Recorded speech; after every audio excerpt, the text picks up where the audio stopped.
जीवनाचा प्रवास, विशेषतः लग्न, अनेकदा अनपेक्षित वळणे आणि चढ उतार घेऊन येतो. हे अनेक जबाबदाऱ्यांनी भरलेल्या एका व्यस्त महामार्गासारखे वाटू शकते. ही माया आणि रोहनची कथा आहे, ज्यांचा मार्ग आपल्याला प्रेमाबद्दल एक सुंदर धडा शिकवतो.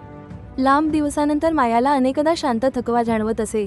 काम, घर आणि दैनंदिन कामांची मागणी कधी कधी तिला तिच्या लग्नात एकदा सापडलेल्या आनंदावर भारी पडत असे.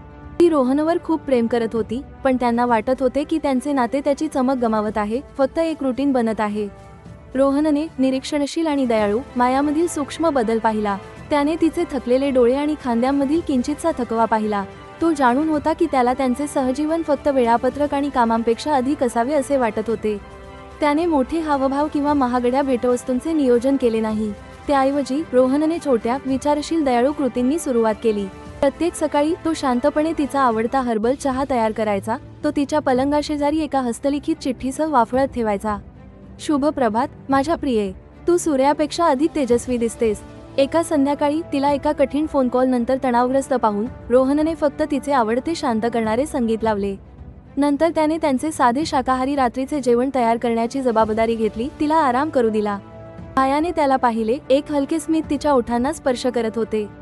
रोहनने त्यांच्या आरामदायी घरातही अधिक मदत करण्यास सुरुवात केली. तो त्यांच्या छोट्या बागेला पाणी घालायचा, ज्यामुळे चमकदार फुले सुंदरपणे फुलत होती याची खात्री करायचा.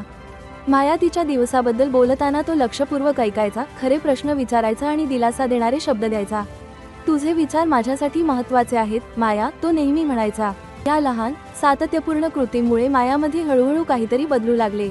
तिला पाहिले गेल्याचे खरोखरच मूल्यवान आणि खूप प्रिय असल्याचे वाटले. हे हावभावाच्या आकाराबद्दल नव्हते, तर प्रत्येक कृतीच्या मागे असलेल्या अफाट प्रेम आणि हेतूबद्दल होते. एका विशेषतः थकवणाऱ्या दिवशी माया पूर्णपणे थकून घरी परतली. तिने एकापाठोपाठ एक आव्हानांचा सामना केला होता आणि तिचा आत्मा उदास वाटत होता. ती स्वयंपाकघरात गेली, नेहमीच्या शांत संध्याकाळची अपेक्षा करत होती.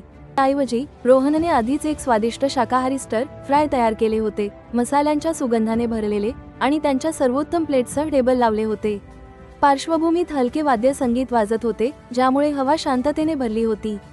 या बसा माझ्या राणी, तो हळूवारपणे म्हणाला, तिच्यासाठी खुर्ची सरकवत. जेवणानंतर माया मागे टेकून थोडं बरं वाटू लागल्यावर रोहन तिच्या शेजारी गुडघे टेकून बसला. त्याने तिचे पाय आपल्या हातात घेतले आणि हळूवारपणे त्यांना मालिश करण्यास सुरुवात केली. तू माझी शक्ती आहेस माया, तो कुजबुजला. आपण एक संघ आहोत नेहमी. मायाच्या डोळ्यात अश्रू जमा झाले, दुःखाचे नाही तर अपार कृतज्ञतेचे. त्या क्षणी मायाला समजले, लग्न म्हणजे फक्त एक घर वाटून घेणे किंवा मोठ्या समस्यांवर एकत्र मात करणे नव्हे. ते अगणित लहान प्रेमळ कृती, अटूट आधार आणि दररोज दाखवलेली खरी प्रशंसा याबद्दल होते.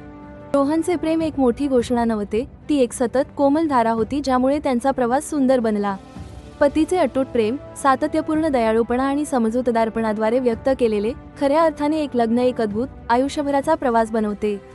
ते आत्म्याला पोषण देते आणि प्रत्येक सामायिक क्षण मौल्यवान बनवते. लक्षात ठेवा, प्रेम दररोज एका विचारशील कृतीने निर्माण होते. जर या कथेने तुमचे हृदय स्पर्श केले असेल तर कृपया अधिक प्रेरणादायी सामग्रीसाठी मराठी रॅपोला सबस्क्राईब करा. या व्हिडिओला लाईक करा आणि खालील टिप्पण्यांमध्ये तुमचे विचार सामायिक करा. आम्हाला तुमच्याकडून ऐकायला आवडते.